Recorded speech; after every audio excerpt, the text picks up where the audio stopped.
राधे राधे मित्रों। आज़ादी के करीब 80 साल बाद मोदी सरकार ने देशवासियों को एक सुनहरा अवसर दिया है, एक मौका दिया है इतिहास में जाने का और इतिहास में जाकर के अनुभव करने का कि अंग्रेजी हुकूमत के खिलाफ अगर कोई आवाज़ उठाता करता था तो उसका क्या हर्ष होता था। लेकिन इस इतिहास के पाठ में एक चीज़ आपको ज़रूर अलग मिलेगी, यहाँ गांधी की नहीं, यहाँ गोडसे की जीत लगभग निश्चित है। 18 जुलाई का सुबह जंतर मंतर में सोनम वांगचुक अपने हंगर स्ट्राइक के 21वें दिन में जा रहे थे। उनकी लड़ाई कोई निजी तो थी नहीं, देश के युवाओं के भविष्य के लिए वो लड़ रहे थे। पिछले कुछ दिनों में वांगचुक के अनशन ने लोगों को जगाना शुरू कर दिया था। धर्मेंद्र प्रधान और मोदी सरकार के प्रति आलोचना बहुत तेज हो रही थी। 20 जुलाई को कॉकरोच जनता पार्टी ने संसद की तरफ मार्च करने का आह्वान भी कर दिया था कि हम करेंगे। अब गांधीयन रास्ते पर चल रहे सोनम वांगचुक को लगा होगा कि अगर उनका इरादा नेक है, अगर उनका निश्चय दृढ़ है, तो सरकार को सत्याग्रह के सामने नतमस्तक तो होना पड़ेगा। अरे भाई, मतलब कभी ना कभी तो उनको आंसर करना ही पड़ेगा। लेकिन सवाल लाखों युवाओं का था, किसी एक इंडस्ट्रियलिस्ट का तो था नहीं। लेकिन अगर एक ऐसे करप्ट, आउटडेटेड, जहरीले एजुकेशन सिस्टम को बदलने की बात हो रही थी, जो कि बीजेपी समर्थक, मोदी समर्थक भी मान रहे थे कि पूरा सिस्टम सड़ गया है। अब और मांगे क्या थे बताइए? मांगे कुछ खास नहीं थी। उनमें कुछ प्रमुख ये था कि एक छोटा है नेता है धर्मेंद्र प्रधान, उनका इस्तीफा मांग रहे थे। अब ऐसा कोई भारी भरकम बाहुबली मंत्री तो थे नहीं कि जिनके जाने से सरकार हिल जाती, सरकार गिर जाती। लेकिन भैया, अगर जंतर मंतर पर संपूर्ण गांधीयन तरीका अपनाया गया था तो सरकार ने भी कहा कि जवाब भी हम गोडसे स्टाइल में देंगे। तर्क पे तर्क नहीं, सिर्फ बल प्रदर्शन करके जंतर मंतर पर गोडसे सेना आ जाती है। कहा जाता है कि ये दिल्ली पुलिस के लोग थे, लेकिन कंफर्म नहीं कर सकता हूं क्योंकि इन्होंने ना अपना आईडी कार्ड दिखाया है, ना इन्होंने डिटेंशन या अरेस्ट के लिए कोई कोर्ट ऑर्डर दिखाया, यहां तक कि यूनिफॉर्म तक नहीं पहना था इन गोडसे जीडियो ने। शायद शर्म आ रही होगी, खाकी इतनी बदनाम पहले से ही है।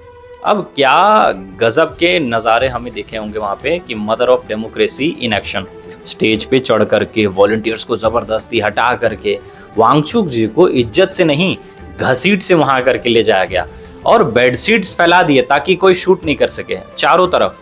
ये वांगचुक जी की सुरक्षा के लिए नहीं, बल्कि अपने नंगे नाच को छिपाने के लिए ये काम किया गया।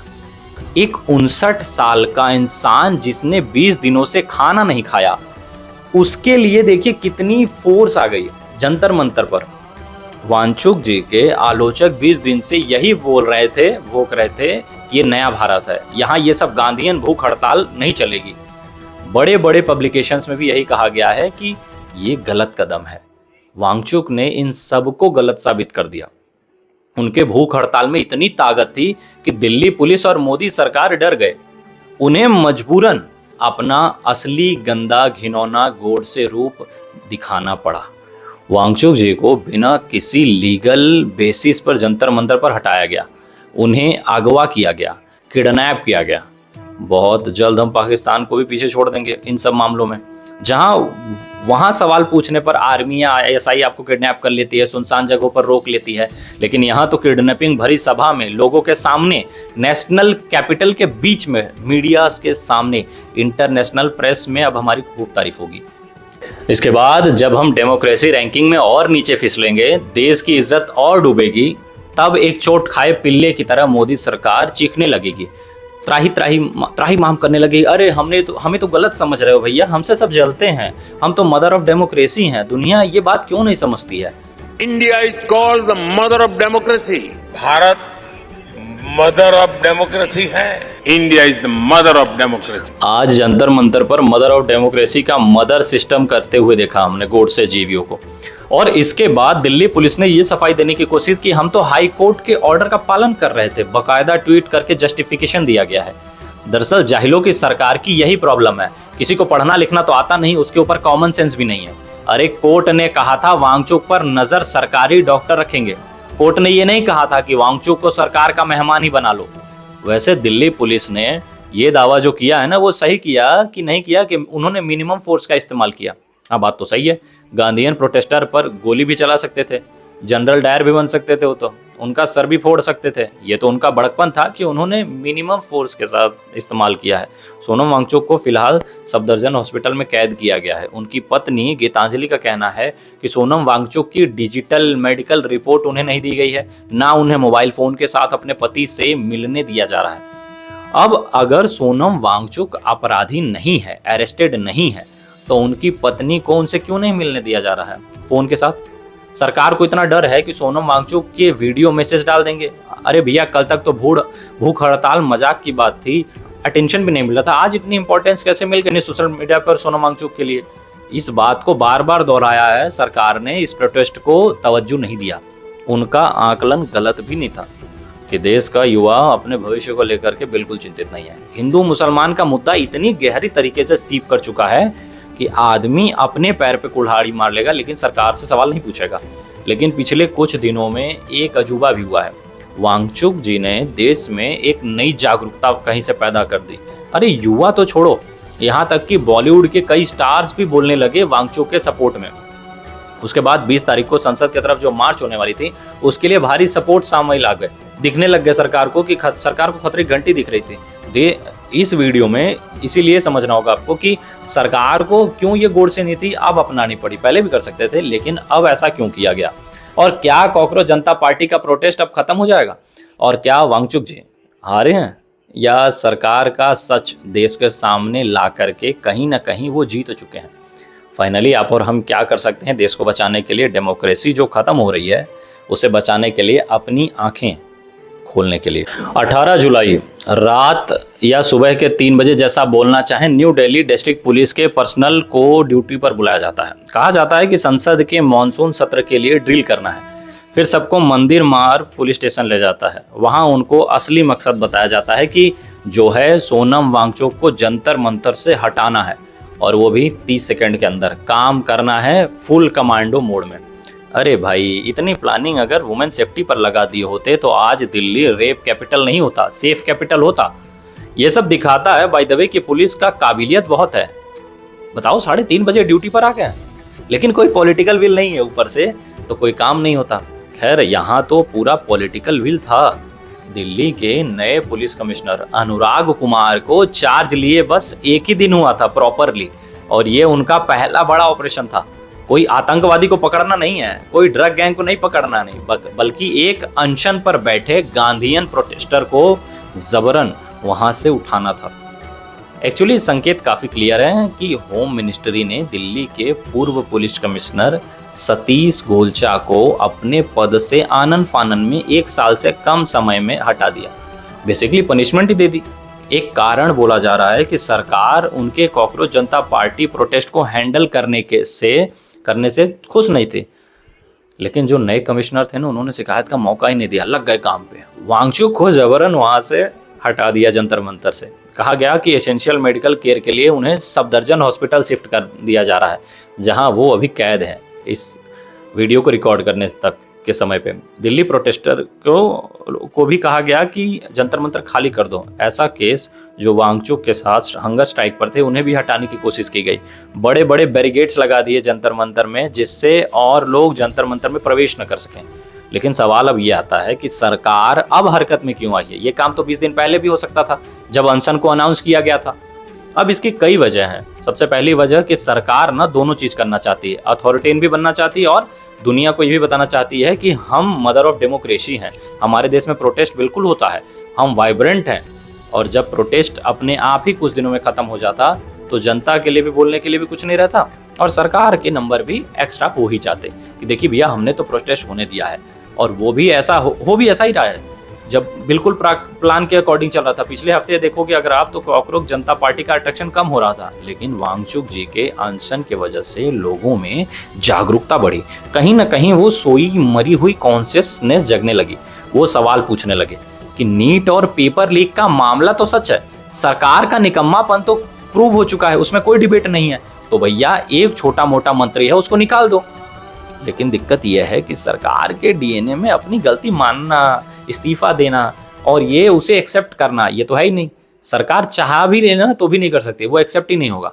आपको याद है ना, वो मणिपुर में जो चीफ मिनिस्टर रिजाइन करने जा रहे थे तो रेजिग्नेशन लेटर ही फाड़ के फेंक दिए। उसके बाद कभी रिजाइन ही नहीं कर पाया, दूसरा लेटर ड्राफ्ट नहीं हो पाया।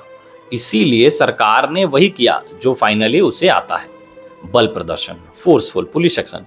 लेकिन पुलिस एक्शन करने से पहले कॉकरोच को कुचलने के लिए, वांगचुक को डिसक्रेडिट करने के लिए बहुत सारे और पैतड़े अपनाए थे। ये तो फाइनल स्टेज था। टैक्टिक नंबर 1, इसके बारे में पहले भी आपने रिपोर्ट देखा होगा कि किस तरीके से एक मीम वॉर चल रहा था। इस प्रोटेस्ट को इंटरनेट पर और मेन स्ट्रीम मीडिया पे डिसक्रेडिट करने के लिए, इस प्रोटेस्ट को शेम करने के लिए, मजाक बनाने के लिए, जिस तरीके से मीम्स कॉकरोच जनता पार्टी को पावर दिया था, हाईलाइट किया था, पॉपुलर किया था, उसी मीम्स को वेपनाइज करके वांगचुक का मजाक बनाया जा रहा था, हंगर स्ट्राइक का मजाक बनाया जा रहा था। एक भूखा, एक ओल्ड इंसान है, जैसे कॉकरोच जनता पार्टी मरने के लिए हंगर स्ट्राइक करवा रही है। टैक्टिक नंबर 2, गोदी मीडिया को डिप्लॉय करो। पहले तो ये गोदी मीडिया ने तो कॉकरोच जनता पार्टी को प्योर इग्नोर किया, इस सनसन को इग्नोर किया, लेकिन फिर रिपोर्टर्स पहुंचे जंतर मंतर रिपोर्ट करने के लिए नहीं, कुछ न कुछ ऐसा ढूंढने के लिए जिससे अटेंशन को डाइवर्ट किया जा सके, प्रोटेस्टर्स को डिस्क्रेडिट किया जा सके। जैसे ये मोहतरमा पहुंचती हैं, इनको लगता है कि इनकलाब जिंदाबाद के नारे एक प्रॉब्लमेटिक चीज़ है। एक्चुअली कब रिपोर्टिंग होगी, उसको लगा होगा कि कोई उर्दू शब्द होगा, कहीं ना कहीं जिहाद से जोड़ देंगे, मिशन पूरा हो जाएगा, इंक्रीमेंट मिल जाएगा। इनकलाब जिंदाबाद, इनकलाब जिंदाबाद की नारे से क्या दिक्कत है? सोचो जरा, पत्रकारिता कहाँ रह गई है? रिपोर्ट करना नहीं और भी ज्यादा आतंक फैलाना, दंगई करना, यही काम रह गया है आज रिपोर्टर्स का। टैक्टिक 3, एंटी सोशल एलिमेंट्स को बार बार भेजा गया जंतर मंतर में कि या तो ऐसी स्लोगनिंग करो या तो ऐसे स्टेटमेंट्स दो जहां वहां प्रॉब्लम हो जाए और फाइट हो जाए और पुलिस को इंटरवेंशन करने का मौका मिले, लाठी चार्ज करने का मौका मिले। सोशल मीडिया पर भी गोदी इन्फ्लुएंसर्स को बोला गया कि लोगों को कन्विंस करो कि ये पूरा प्रोटेस्ट है, एजुकेशन के लिए नहीं है, ये नीट के लिए नहीं है, ये एंटी इंडिया, ये एंटी हिंदू प्रोटेस्ट है। क्योंकि उनको मालूम है जहां हिंदू मुसलमान ले आओगे लोग एकदम बिलीव कर लेंगे, क्योंकि लोगों के आस्था के साथ खेलना आज बहुत कॉमन हो चुका है। किसी ने अगर राम कह दिया, किसी ने अल्लाह कह दिया, किसी एक पोयम में भी ऐसा कुछ आ गया तो उसे हिंदू मुसलमान का एंगल दे दो। कॉकरोच जनता पार्टी के स्पोक पर्सन कहते रह गए कि एक ही लक्ष्य है हमारा, नीट और धर्मेंद्र प्रधान का रिजिग्नेशन, लेकिन बार बार रिलीजन को खींचा जा रहा था। सीता के पति का नाम लेते लेते ये नीता के पति की सुनते हैं। That is the line. ये बात को पाकिस्तान में बोल के दिखा रहे थे तुम लोग। और ऐसे गीत भी गाए जा रहे हैं, बस नाम रहेगा अल्लाह का। एक मंच पर अल्लाह को लेकर जो इज्जत दी जा रही है और भगवान को लेकर जो नफरत दिखाई जा रही है। वैसे गलगोटिया से 2 मशहूर एक्सपोर्ट्स हैं, एक है एआई वाली टीचर, वही 6ix9ine वाली टीचर, और ये हैं दूसरे शुभांकर भैया। बट ये सारा चीज काम नहीं किया और लोग आते रहे, पॉलिटिकल लीडर्स आने लगे, फिर कांग्रेस भी हाथ मिला देती है। इसको देख करके सरकार ने कहा कि भैया अब तो पानी सर के ऊपर से निकल रहा है, तो एक सेमीफाइनल टैक्टिक भी लगाया गया था। तमीज से चले जाओ हॉस्पिटल, डॉक्टर्स को भेजा गया था। पूछा गया वांगचुक जी से, आप हॉस्पिटल क्यों नहीं जा रहे? हिंट तो मिल जाना चाहिए था ना उसी समय कि भैया कुछ होने वाला है। They don't understand this is not a disease or disorder. This is a self-chosen path. क्या आप गाना चाहते हैं? And a person on fast is not the same as somebody who Wangchuk ji doctors की बात सुन लेते तो आज ये नौबत नहीं आती, चुपचाप चले जाते डॉक्टर्स के साथ। लेकिन वांगचुक जी ने उसके बाद एक और मैसेज दे दिया, सरकार को चेतावनी दे दी कि सरकार को समझ में आ गया कि ये चीज़ अब हाथ से बाहर निकल चुकी है। क्योंकि वांगचुक जी ने सरकार को वार्न किया कि सरकार भी गिर चुकी है और इससे कम चीज़ों के लिए गिर चुकी है, हम तो स्टूडेंट्स की फ्यूचर के लिए मांग कर रहे हैं। 3 बार ऐसी भी चीज़ें हो चुकी थी जब प्यास की वजह से सरकार गिरी थी। आपकी हेकड़ी कोई अनलिमिटेड तो है नहीं, वो भी जा सकती है। 3 बार भारत में सरकारें गिरी। एक बार 1980 में केंद्रीय सरकार गिरी और 98 में दिल्ली की सरकार गिरी और उसी साल राजस्थान की सरकार गिरी जनता की आंदोलन के वजह से। और वो आंदोलन किस बात पे थी? प्याज, अनियन प्राइसेस। और यहाँ हम बात कर रहे हैं बच्चों के जीवन की। 20 से ज़्यादा आत्महत्याएं हुई हैं इस साल और भी होंगे इससे दुगना चौगना अगले सालों में, और आपके घर की भी बारी आएगी। तो क्या इस आंदोलन से एक जवाबदेही तक नहीं लाई जाएगी? क्या लोगों के लिए शिक्षा प्याज से ज़्यादा महत्व रखती है? क्या वो ज़्यादा इमोटिव इशू है? नए भारत में डिबेटेबल है, मैं बस बोल नहीं सकता इस वीडियो में, आज हमारा देश जैसे जा रहा है।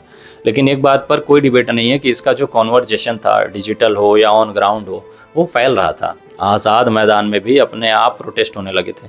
इंटरनेशनल मीडिया इस पर फोकस कर रही थी, पॉलिटिकल एक विल बन रही थी इस मुद्दे पर, अपोजिशन साथ में आ रही थी, जिसके वजह से फाइनली सरकार को टैक्टिक नंबर 5 गोडसे नीति अपनानी पड़ी।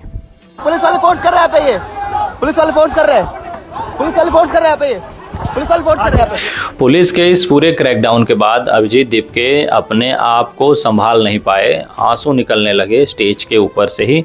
लेकिन वो सरकार पर भी भड़के, सरकार को फिर से चेतावनी दी। इन लोगों को लग रहा है ये सोनम सर को अंदर करके इस सोनम सर को यहाँ से उठाकर आंदोलन खत्म कर सकते हैं, आंदोलन खत्म नहीं होगा। अभिजीत दीपके अब कहते हैं कि वो हंगर स्ट्राइक शुरू कर रहे हैं, और सरकार अगर सोच रही थी कि वांगचुक को वहां से हटाने से ये पूरा प्रोटेस्ट खत्म हो जाएगा, तो वो गलत सोच रहे हैं, क्योंकि वो कह रहे हैं कि पार्लियामेंट की तरफ जो मार्च 20 तारीख के लिए प्लान था वो बिल्कुल ऑन ट्रैक है। लेकिन अभिजीत दीपके को ये समझना पड़ेगा कि अब वो फोकस पर हैं, वो टारगेट पर हैं, और उन्हें ऑलरेडी टारगेट करना शुरू भी कर दिया गया है। अभी तो सिर्फ मुंह पर कालिक पोती गई है, इसके आगे पुलिस क्या करती है वो देखने वाली बात है। क्योंकि पुलिस अभी भी ये आकलन लगा रही होगी, सरकार यही सोच रही होगी कि वांगचुक के बिना ये प्रोटेस्ट अपने आप अगले 2 दिनों में खत्म हो जाएगा, फिर पार्लियामेंट की तरफ कोई मार्च नहीं होगा और पुलिस को और ज़बरदस्ती नहीं करनी पड़ेगी। सरकार अपने डेमोक्रेटिक क्रेडेंशियल को बचा करके रख पाएगी, दुनिया को बोल पाएगी कि हम ही मदर ऑफ डेमोक्रेसी हैं। इसीलिए देखने वाली बात यह है कि अगले 2 दिनों में कॉकरोच जनता पार्टी अपना डिजिटल फुटप्रिंट कैसे इस्तेमाल करती है, सरकार पर प्रेशर कैसे बिल्ड करती है, क्या पुलिस और लोगों को वहां जंतर मंतर में आने देती है, किस तरीके से जो मिस इन्फॉर्मेशन है कॉकरोच जनता पार्टी के खिलाफ कि ये एंटी हिंदू है, एंटी इंडिया प्रोटेस्ट है, उसे कॉकरोच जनता पार्टी काउंटर कर पाती है, लोग कैसे रोक पाते हैं। ऐसे बिकाऊ कंटेंट क्रिएटर्स या गोदी मीडिया को वो भी देखने वाली बात होगी। लेकिन एक चीज़ क्लियर है, मैं आपसे सहमत हूं कि आप कॉकरोच जनता पार्टी को मत सपोर्ट करो, सोनम वांगचुक को भी मत सपोर्ट करो, क्योंकि वो चाइनीज एजेंट हैं। लेकिन बार बार कहते आए हैं कि जो मुद्दा उठाया गया है उस पर कोई डिबेट नहीं है, मुद्दा एजुकेशन का है, और हमारा सिस्टम कितने बुरी तरीके से जंग खा चुका है, टूट चुका है, वो हमने आपको पता लग चुका है। इस वीडियो से जो जिस तरीके से वांगचुक को हटाया गया है, उससे एक चीज़ तो साफ हो चुकी है कि सरकार एक्सपोज हो चुकी है। ये वही सरकार है, ये वही नरेंद्र मोदी जी हैं। जब अन्ना हजारे अनशन कर रहे थे, अन्ना हजारे प्रोटेस्ट कर रहे थे और Narendra Modi chief minister of Gujarat थे, तब अन्ना हजारे के लिए तारीफों के पुल बांधे जा रहे थे। हजारे जी इस उम्र में भ्रष्टाचार के खिलाफ लड़ने के लिए अपना जीवन दांव पर लगा दिया। देश के हर नौजवान को अन्ना हजारे जी ने एक आशा बन गई। आज वही नरेंद्र मोदी मौन मोदी बन करके बैठे हुए हैं। देखो, अगर देखिए तो दिलचस्प सिचुएशन में एनडीए सरकार अब आ चुकी है। बिल्कुल यूपीए सरकार 2011-2012 की तरह दिख रही है। हर दूसरे दिन करप्शन की खबर आ रही है। अब तो भगवान श्री राम का घर भी नहीं छोड़ा, वहाँ भी करप्शन की खबर आ रही है। हर एंगल से देखो तो इकोनॉमिक स्टैग्नेशन, पॉलिसी स्टैग्नेशन हमें दिख रहा है। इन्फ्लेशन बढ़े जा रहा है, लोगों की जेब फटे जा रही है, और नरेंद्र मोदी जी बिल्कुल चुप हैं, मौन व्रत धारण करके बैठे। सवाल ये है कि लोगों को ये सब चीज़ें अभी भी दिख रही हैं, या इसका भी जस्टिफिकेशन निकल आएगा कि जिस तरीके से किडनैपिंग हुई या जंतर मंतर में, उसका भी जस्टिफिकेशन दिख जाएगा। देखिए, फ़कीरी सब में है, लेकिन जो कर्मा है ना, उसमें भी एक फ़कीरी है, और किसी न किसी तरीके से ये घूम फिर करके सरकार पर ही आएगी। ये जो जितना पाप चल रहा है ना, वो कभी ना कभी उसका घड़ा जो है ना भर जाएगा। तो मिलता हूँ नेक्स्ट वीडियो में, तब तक के लिए राधे राधे, जय श्री राम, हर हर महादेव। अपनी राय कमेंट में ज़रूर बताते रहिएगा। राधे राधे।